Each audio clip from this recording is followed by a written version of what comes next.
भगवान राम के हिंदुस्तान में क्या हो रहा है? कहीं बरस रहे पत्थर, कहीं हो रही हिंसा। रामनवमी की शोभा यात्रा पर जल रहे राज्य।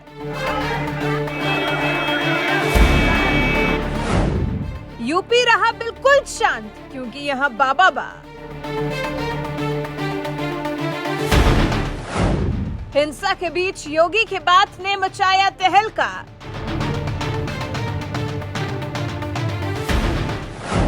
लोगों को क्यों याद आई 40 सेकंड वाली बात?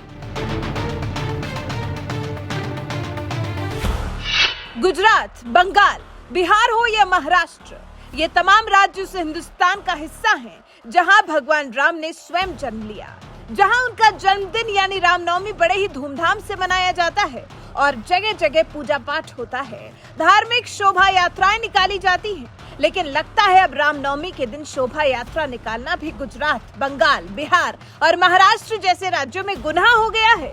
जहां जहां शोभा यात्राएं निकाली गईं, कहीं पथराव किया गया तो कहीं मारपीट हुई तो कहीं सुरक्षा बलों के साए में शोभा यात्राएं निकाली गई।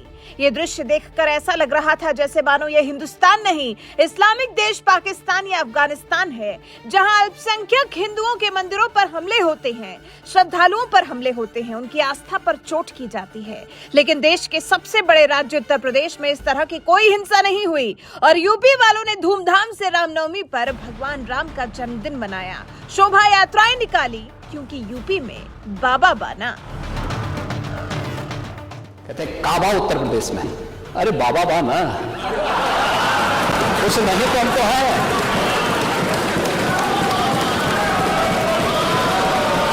उससे भी परेशान है।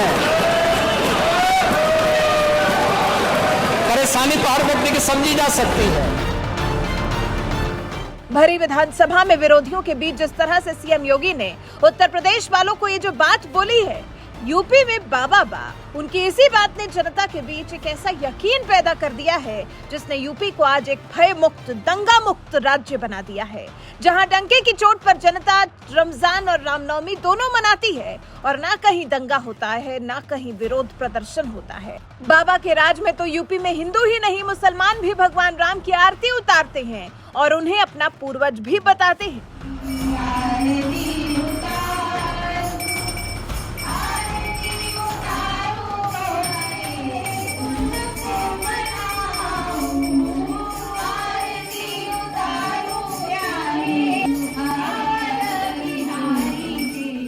आप लोगों ने राम जी की उतारी है, आरती उतारी है, क्या संदेश देते हैं? हम लोगों ने आज राम जी की आरती उतारी है। मैं लोगों को सबसे बड़ा संदेश ये देना चाहती हूँ कि ये जो जातिवाद वाला माहौल है हमारे भारत में, इसको ख़त्म करने के लिए, क्योंकि मुस्लिम, हिंदू ये सब तो हम लोगों का बनाया हुआ है। और जैसा हमारे गुरुजी जो सुभाष भवन में मुस्लिम और हिंदू सभी लोगों को एक साथ यहाँ पे रहते हैं, मिलते हैं, जुलते हैं और सभी त्योहारों को एक साथ मिलजुल कर मनाते हैं। तो मैं यही कहना चाहूँगी कि इससे हम लोगों को क्या होगा कि जो ये हिंसा फैल रही है, जातिवाद फैल रहा है, नफ़रत का माहौल चल रहा है, ये सबको ख़त्म करने के लिए हम सभी लोगों को सारे त्योहारों को एक साथ मिलजुल के मनाना चाहिए। और आप लोग जानते ही होंगे कि हमारे पूर्वज श्री राम जी हैं, भगवान श्री राम जी, जिन्होंने रावण जैसे अहंकारी व्यक्ति के ऊपर प्रेम से ही विजय प्राप्त की थी और उसके अहंकार को मिटा के, यहाँ तक कि उसकी सोने की लंका को भी मिटा के ख़त्म किया था श्री रामचंद्र जी ने, बिना उनसे कोई प्रेम से ही।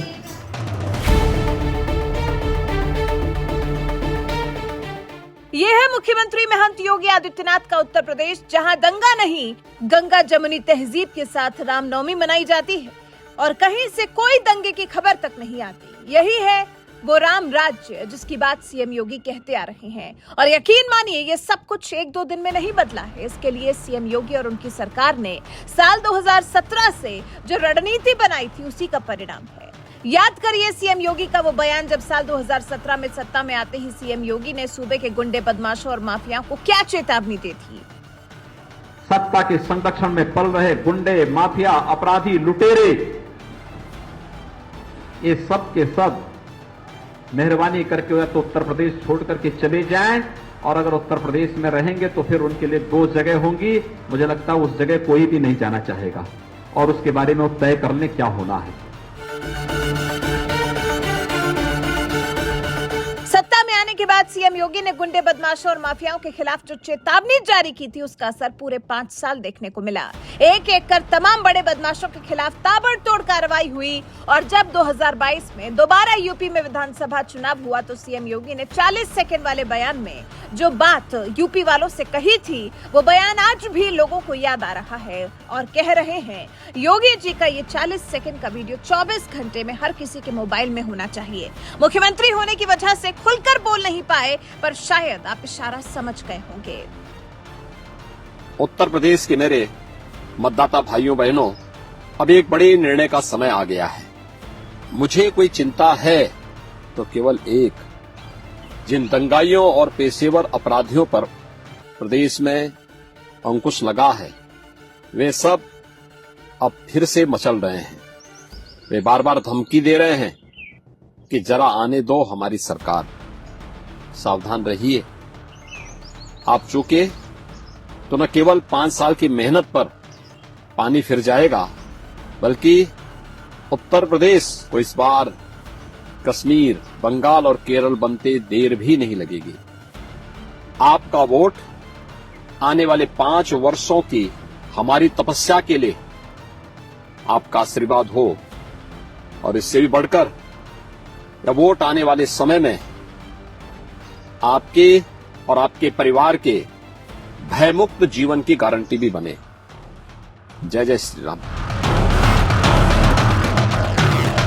सीएम योगी का 40 सेकंड वाला ये बयान आज लोगों को इसलिए याद आ रहा है क्योंकि बिहार, बंगाल, गुजरात से लेकर महाराष्ट्र तक रामनवमी को लेकर इन तमाम राज्यों में जहां हिंसा की वारदात हुई, तो वहीं बाबा का उत्तर प्रदेश बेहद शांत रहा, क्योंकि ये बाबा का यूपी है जहां मुख्तार अंसारी, अतीक अहमद जैसे बड़े से बड़े माफियाओं को भी सरकार ने बता दिया, जब सरकार में दम हो माफियाओं का भी दम निकल जाता है। और ये बात योगी सरकार ने एक बार नहीं कई बार साबित करके दिखाई है, जब माफियाओं की अवैध संपत्तियों पर दहाड़ कर बुलडोजर चला और गुंडों को गले में तख्तियां लटकाकर सरेंडर करने को मजबूर होना पड़ा।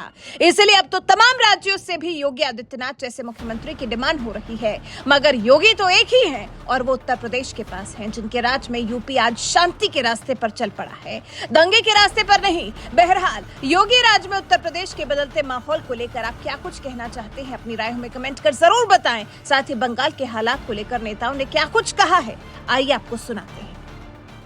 बंगाल को इस्लामिक स्टेट बनाना चाहते हैं। पूरे बंगाल में भय का वातावरण बना हुआ था।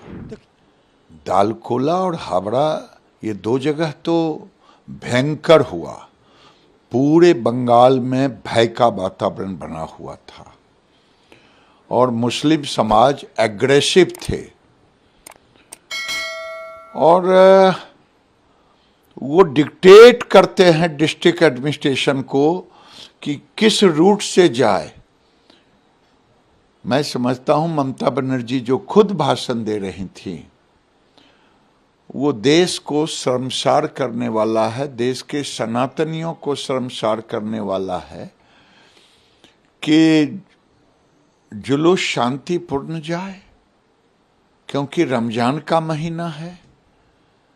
तुष्टीकरण का हद जिस समय से उनका बयान आया उसके बाद ही बंगाल में तोड़फोड़ शुरू हुई, आगजनी हुई।